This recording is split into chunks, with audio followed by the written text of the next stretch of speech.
وعلى آل إبراهيم إنك حميد مجيد اللهم بارك على محمد وعلى آل محمد كما باركت على إبراهيم وعلى آل إبراهيم إنك حميد مجيد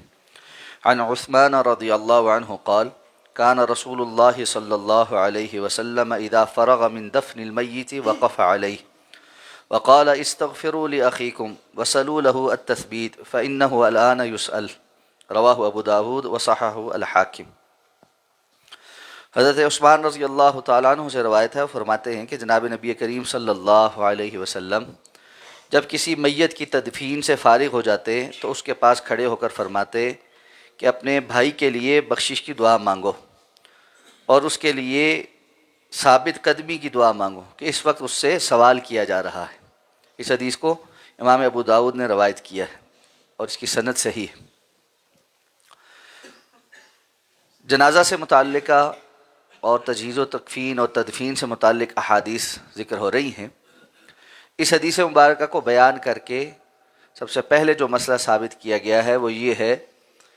کہ میت کو دفن کرنے کے بعد قبر پر اس کے لیے مغفرت کی اور ثابت قدمی کی دعا مانگنی چاہیے۔ یہ مسنون عمل ہے۔ پہلے یہ بات عرض کی تھی کہ دو مواقع میت کے لیے خاص طور پہ بہت اہمیت کے حامل، ایک جنازہ کہ یہ بھی دعائے مغفرت اور زندوں کی طرف سے جانے والے کے لیے سفارش، اور دوسرا دفن کرنے کے بعد کا یہ مرحلہ ہے، اور اس کی علت رسول اللہ صلی اللہ علیہ وسلم بیان فرمائی فَإِنَّهُ الْآنَ يُسْأَلُ، اس لیے کہ اب وہ وقت آن پہنچا کہ جب اس سے سوال کیا جائے۔ اس لیے اس موقع پہ فوت شدہ شخص کے لیے جس کو دفنایا گیا ہے ثابت قدمی کی دعا مانگنی چاہیے کہ وہ سوالوں کے جواب دے سکے، اللہ اس کو ثابت قدمی عطا فرمائے۔ رسول اللہ صلی اللہ علیہ وسلم ان الفاظ میں یہ دعا مانگتے تھے اللہم ثبتہ بالقول الثابت، اللہم ثبتہ بالقول الثابت، یا اللہ اس کو مضبوط قول کے ساتھ جما دے،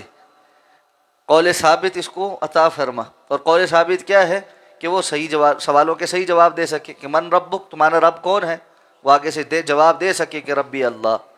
اور نبی محمد اور دینی الاسلام، یہ سوالوں کے جواب دے سکے۔ یہاں چند باتیں سمجھ لینے کی ہیں۔ ایک تو یہ کہ ہمارے ہاں ہم نے شاید ضد پکڑی ہے کہ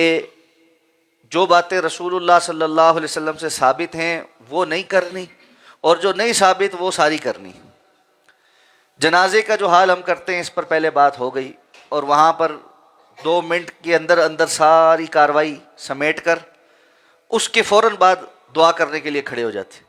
جبکہ جنازے کے بعد کھڑے ہو کر دعا مانگنا یہ کہیں سے ثابت نہیں۔ دعا جنازے میں ہے، جنازہ دعا ہی ہے۔ اور اس کے بعد دفنانے کے بعد ہمارا طریقہ یہ ہے کہ جی سرہانے کھڑے ہو کر قرآن مجید کی کوئی تلاوت کرو، پھر پاؤں والی طرف کھڑے ہو کر تلاوت کرو، پھر کچھ نہ کچھ ادھر ادھر کی باتیں پڑھتے رہو۔ اور بعض لوگوں نے اب ایک نیا کام بھی شروع کیا ہے، اور وہ یہ ہے کہ تلقین کرو کہ جی اس کو اوپر کھڑے ہو کر کہہ رہے ہیں جی کہو بھائی اللہ تمہارا رب جو ہے نا وہ اللہ ہے، ربی اللہ، اور کہو جی نبی محمد صلی اللہ علیہ وسلم، اور کہو جی کہ دینی الاسلام۔ یہ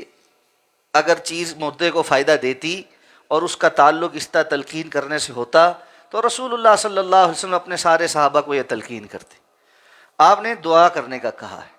تو یہ درست طریقہ یہ ہے کہ وہاں پر دعا کی جائے۔ کسی قسم کے قرآن مجید کی آیات کی تلاوت یا قرآن پڑھ کر اس کا ثواب میت کو بخشنا، یہ ہمیں صحیح سند سے نہیں پتہ چلتا۔ یہاں یہ بات ذہن میں رہنی چاہیے کہ بہت سارے لوگ ان معاملات میں کہتے ہیں جی کہ یہ درود ہی نہیں پڑھتے، دیکھو جی فوت شدگان کے لیے یہ نہیں کرتے، وہ نہیں کرتے، ان کے ہاں کل نہیں ہوتا اور اجھال ثواب نہیں ہوتا۔ بھئی ہمیں اس سب سے کیا مسئلہ ہے؟ اگر یہ کتاب و سنت سے ثابت ہو، اگر اس کا فائدہ ہو تو ہمیں کیا مسئلہ ہے؟ ہم جہاں میت کے لیے بخشش کی دعا مانگتے ہیں، جہاں قبر پر دفنانے کے بعد دعا مانگتے ہیں، جنازہ اچھے طریقے سے پڑھنے کی کوشش کرتے ہیں، اگر ثابت ہوتا کہ اس کا فائدہ ہوتا ہے کہ تیسرے دن سارے لوگ جمع ہوں، قرآن پڑھیں، اس کا ثواب میت کو منتقل کریں، خود رسول اللہ صلی اللہ علیہ وسلم نے ایسا کیا ہوتا، کسی بھی صحابی نے اپنے فوت شدگان کے